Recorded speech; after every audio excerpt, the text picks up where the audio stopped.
Hi guys, so I know it's been a very long time since I haven't uploaded any vlog, and I think it's almost like 1 month, so it's crazy.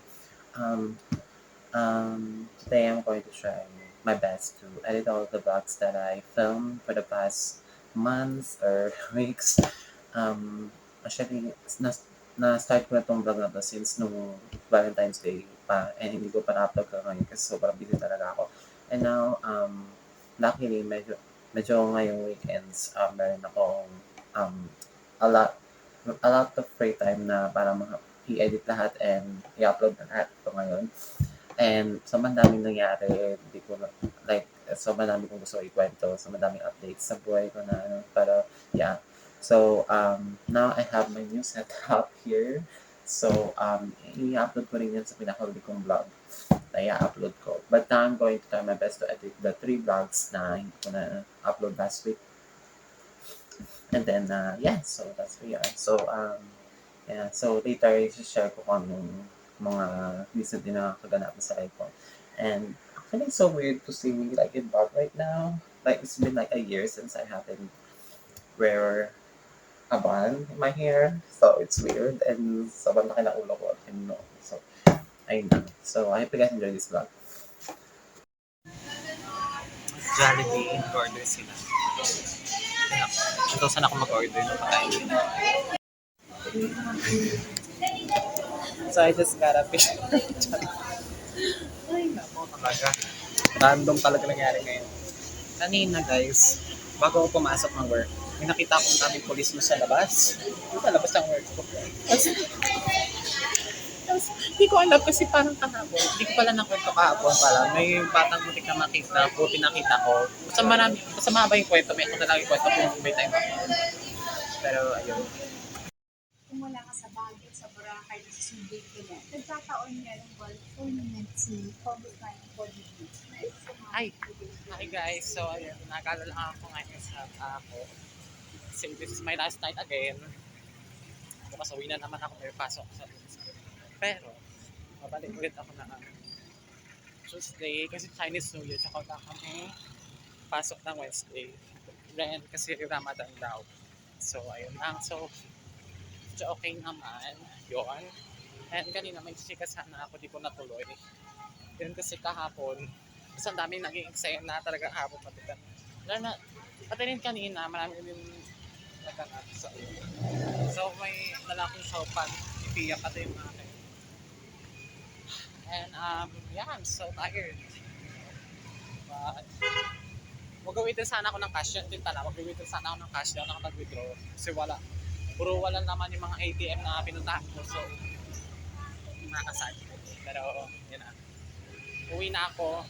Wala na akong magagawa dito. Sakay na ako rin magtipid kasi po sa papayahe ako eh. So, okay. Hi, so kakauwi ko lang galing sa labas kanina. And so, yun nga, kahapon kasi, ito ko, chilika ko kung anong nangyari. So, kahapon, may dalawang bata kasi doon na, usually since nung mga nakaraan pa, yung mga bata, itong dalawang bata na to, lagi na pupunta sa tindahan namin. Kasi, ewan ko kasi parang magustuhan nila yung mga gamit doon. So, nilalaro nila. So, every time na balak nilang maglaro or somewhere, sa lugar, sa amin sila naglalaro. So, sa amin sila pupunta doon sa tindahan nila. Sa tindahan namin. And then, yun, laro-laro sila doon. Minsan nakikisama din ako sa laro nila kasi gusto nila ako kasama sa laro nila. Tapos, inaano ko sa kanila yung mga gamit na binibenta namin doon.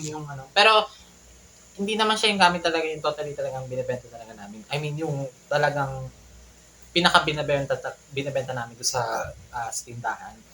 Kasi yung may-ari kasi ng mga binibenta na yun is, oh my God, matawag sa si Doreen.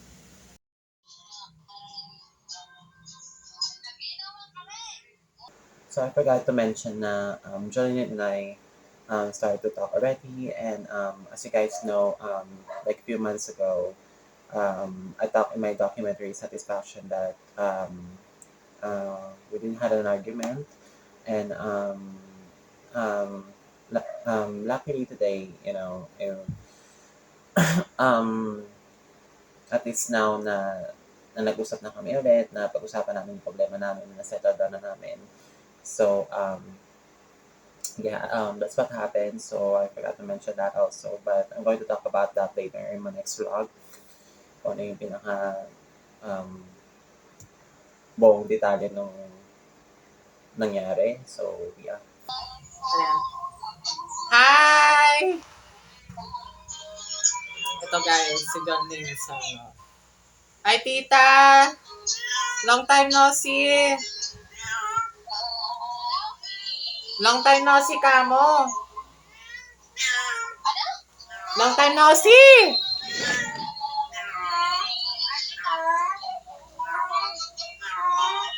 Ay tita, ang ganda mo pa rin. Musta na ang buhay, bakla? Tangina mo.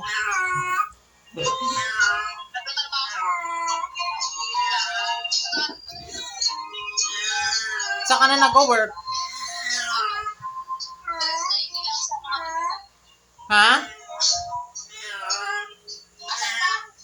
Manila. Oo. Oo nga, nasa Manila ako. So, going back nga, di ba may dalawang bata nga naglalaro sa tindahan namin. So, kahapon, nangyari, hindi sila, pumunta sila sa amin saglit. Naglaro lang saglit, ganyan. Tapos, bumalik sila doon sa kabilang tindahan, which is kung saan sila nakapwesto. Bumalik sila doon sa nanay nila. Kasi yung nanay nila nagtitinda din sa kabilang, sa kabilang tindahan. So, parang may ari din ata ng tindahan or something. Tapos, after nun, yung bata bumalik, pero hindi siya pumasok sa tindahan namin. Nakita ko, bigla siya nag-stop over sa tapat ng tindahan namin, tapos may nakausap sa lalaki. And then, parang, ewan ko, parang tataka na ako ba't siya biglang kinausap ng lalaki. Parang sobrang random lang. Kasi parang never ko pa nakikita na may kausap silang iba. Pagka magbalak nilang gumala-gala or somewhere kung saan gusto nilang puntahan, pupunta lang sila sa akin para maglaro. So, nakita ko, nagtaka ako, ba't bigla siya kinausap ng lalaki? Kinausap siya tapos parang may tinuturo, parang may tinuturo kung saan eh. Tapos parang, siguro parang sinasabi nung lalaki sa kanya is pumunta siya doon. Tapos parang, yung parang hand gestures niya, yung hand gestures pa lang niya, pati yung parang expression niya doon sa, parang yung expression pa niya kausapin yung bata. Parang may something off na. Tapos parang napansin, parang nakakaramdam na ako na something weird. Then ginawa nun, after nung lalaki kausapin ng bata, pumunta yung bata dun sa malayo. Sabi ko, saan magpunta to? Tapos doon ako nagtaka. So sabi ko parang, pati kaya sundan ko kaya, baka kung saan to pumunta ng bata ito, baka mamaya makuha or baka mamaya makidnap na or what. Tapos, ang ginawa ko, nung lumayo yung bata, sinundan ko, pumunta rin ako doon, so saan siya pumunta. Tapos, may nakita akong, parang kakaalis na ng sasakyan. Tapos parang nakita ko yung bata nandun sa katabi sa isang sasakyan doon na nakapark. Tapos, sabi ko, saan ka pupunta? Ganyan. Hindi sinabi sa akin ng bata kung saan siya pupunta. Then, basta may nakita lang akong sasakyan. Nung pagpunta ko doon, may sasakyan na kakaalis lang. Tapos, ang ginawa ko, kinuha ko yung bata, tapos dinala ko doon sa tita ko. Sabi niya, tapos, tagtaka na kasi yung tita ko, ba't ako parang sumunod, bakit ba pumunta doon sa pinakadulo? Tapos, parang lumabas siya doon sa tindahan. Tapos sabi, bakit din? Tapos, dala-dala ko na yung bata nun, nung binalik ko sa tita ko. Sabi ko, nung dinala ko doon sa tita ko, sabi ko, hindi kasi sabi kasi nung mama sa kanya na sumakay doon sa kotse, gano'n. Tapos parang nag-alala yung tita ko. Tapos parang, naprani siya kasi akala niya, nakidnap na yung isa. Kasi dalawa sila, di ba? So, dalawa sila yung palagi magkakasama pagka every time pupunta sila sa tindahan namin, pag mag-trip nila maglaro na ng kung ano-ano, ganyan. Tapos, nagdaka yung tita ko, ba't wala yung isa? Tapos, kinabahan siya kasi akala niya nakidnap na yung isa. Nung sinabi ko nga na balaktanin sa kotse yung bata. Tapos, ang ginawa ng tita ko, dinala niya yung bata doon sa nanay nila, doon sa kabilang tindahan. Tapos, thank God, doon pala yung isa niyang kapatid, natutulog na pala sa tindahan nila. Tapos yun na, after na nagkaroon na ng investigation, parang tinanong nila ako kung ano nangyari, ganun, sinabi ko nga kung ano yung nakita ko, ganun. And then, yun na yun. Tapos, yun na, simula nun, pinagbawalan na nung babae, yung nanay ng mga bata na gumala sila kung saan. Tapos yun, hindi na sila para pumunta sa tindahan namin ulit or lumayo pa kung saan-saan. Ganun. Tapos kinabukasan kanina, bago ako pumasok ng work, ng tindahan, may nakita ko daming polis doon sa labas ng tindahan namin. Sabi ko, yun. Sabi ko, naisip ko, ay, baka yung kahapon, yung baka iniimbestigahan nila yung yung nangyari kahapon, yung muntik ng kidnapping incident. Tapos, parang kinakabahan ako kasi baka mamaya feeling ko pag dumating na ako to, napunta ko pa yung mga polis or napunta pa ako ng mga polis doon, baka tanongin ako kung ano nangyari. Ayoko kasi mga ganun, parang masyado na controversial yung nangyayari. Parang, ko parang paparating ako. Sabi ko, parang kinakabahan ako sa parang niready ko yung sarili ko. Sabi ko, wait, i-ready ko yung sarili ko. Ano sasabihin ko mamaya sa mga polis, baka mamaya pa nagtanong sila kung ano nangyari kahapon, yung muntik ng kidnapping incident na nangyari. So, yun no. Tapos, after, nung pagkalabas ko kasi may binili ako sa Mercury Drug eh. Ay, hindi naman ako binili. Parang may chinek lang ako kung meron silang pinapabili ng kapatid ko kasi pinasuyo niya sa akin kagabi kung pwede daw puntahan ko sa Mercury Drug kung mayroong mga ganitong stock ng ganitong gamot, ng ganitong klaseng gamot. Then, pumunta ako sa Mercury Drug kanina, sabi wala dong stock. So, sabi ko, okay, sige na nga. Tapos paglabas ko, medyo palis na yung mga polis. Tapos yung nakarating na ako sa tindahan, wala na yung mga polis. Tapos tinanong ko sa tita ko, bakit may mga polis dito kanina? Sabi ko gano'n. Sabi niya, wala mini-investigahan lang doon na may nawalan daw kasing cellphone, pati wallet. Hindi ko alam kung wallet or something. Basta gano'n daw.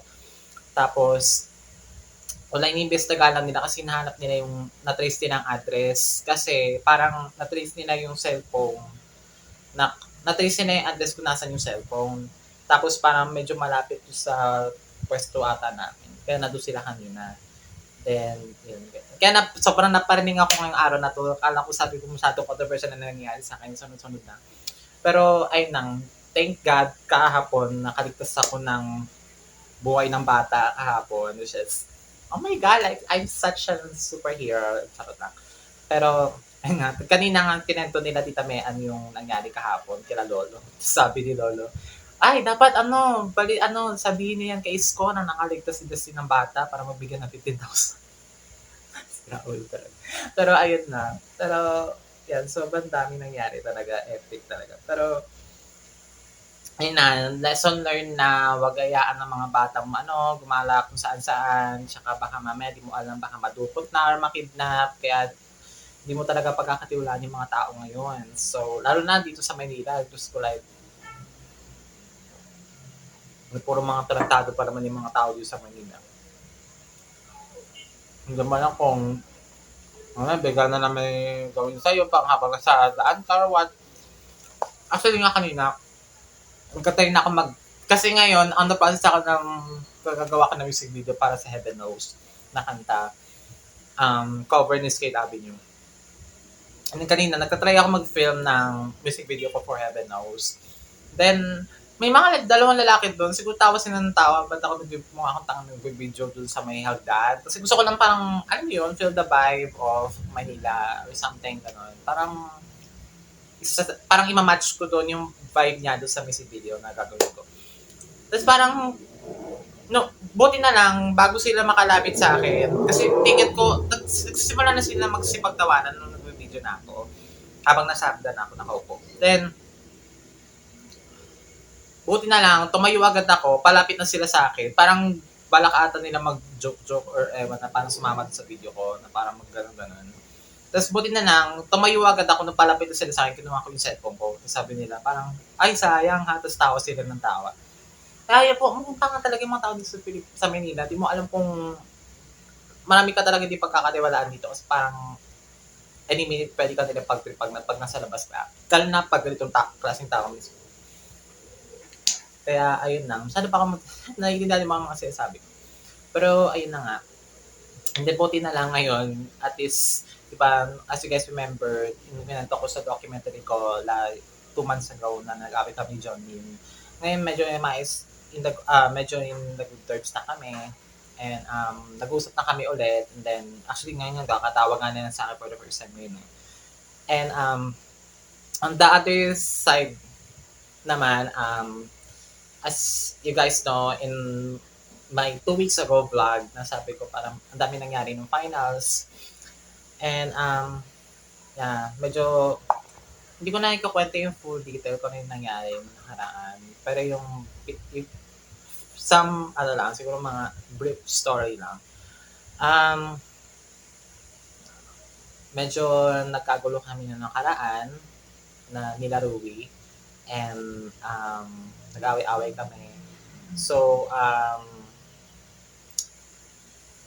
ngayon parang on the halfway through na kami mag-FO. Sorry, medyo nakakabigat tong ikukwento ko sa inyo. Pero siguro on the halfway through na kaming mag-end na yung friendship namin. Pero parang for me, sa tingin ko end na. Kasi talagang sobra yung nangyari sa amin nakaraan. Nag-away-away kami. So, ganun yung nangyari. Basta sobra yung nangyari ingay mo kasi. Kukwento ako eh. So, yun na nga. Marami kami pinagsasabi sa isa't isa. Maraming, puro mga, masasakit na words. And, puro bungangaan, murahan. Tapos yung, umabot sa point na marami na damay na tao sa away namin. And then, parang sumbatan na din. Nagsumbatan din kami. Halos madami-dami na. Dami na namin pinagsasabi sa isa't isa. Kaya parang nitong huli na pag-decide ko nang sabi ko ayoko na. And hindi ko na alam. For me sa tingin ko FO na kami ngayon. Pero hindi ko alam kasi minsan kasi syempre sa friendship namin madaming beses na nag-aaway kami. Tapos patas naman namin mag-aaway, magbabati naman din kami after, pero abuti lang ng mga few months, di ko alam, pero for me, sa akin, alam ko nang parang F1 na talaga kami. Ay, hindi naman talaga, pero parang sa tingin ko lang na F1 na talaga kami. So, pero ayun lang, ito si Chunky. So, ayun lang, hindi ko lang sure. Pero, yun ang tingin ko for me, from based on my perspective lang siguro, tingin ko, dahil eto na kami.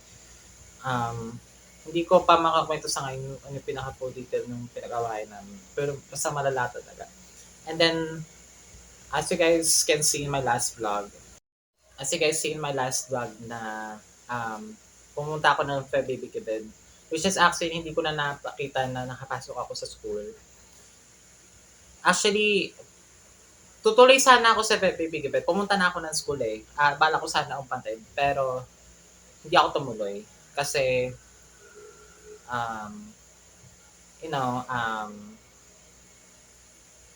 someone na very close to me, wala akong binanggit na pangalan pero, basta very close to me na pinagbantaan ako bago ako matid ng Baby Gibet. And then, kaya napag-decide ko na hindi na tumuloy. Kahit nandun na ako sa school. Actually, nawala yung ticket ko sa Pepe Gabibet before nun. Parang habang nasa biyahe kami, kasama ko si Lyra, parang habang nasa biyahe kami.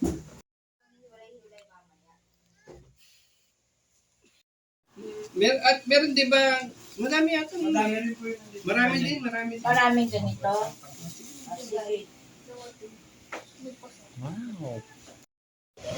Pauwi na ako ng Cavite and may isang bagay na nanonobalik ang alang-ala 6 years ago ng PGH. Oh my God. Like, grabe, sobrang dami ko pinagdaanan sa hospital na ito kasi dito na hospital si mama nun eh. And I don't wanna cry. Like, oh my God, the memories is keeping flashback in my head. Oh my God. Ayun. Kasi hindi ko na-expect mas malapit pala din sa Petroville yung payday. Tanga lang, no? Nakalimutan ko lang. Oh my God. Gusto pumasok sa loob, makita man yung mag-itsura na. So, sakin ako guys, ito na yung bus. PGA.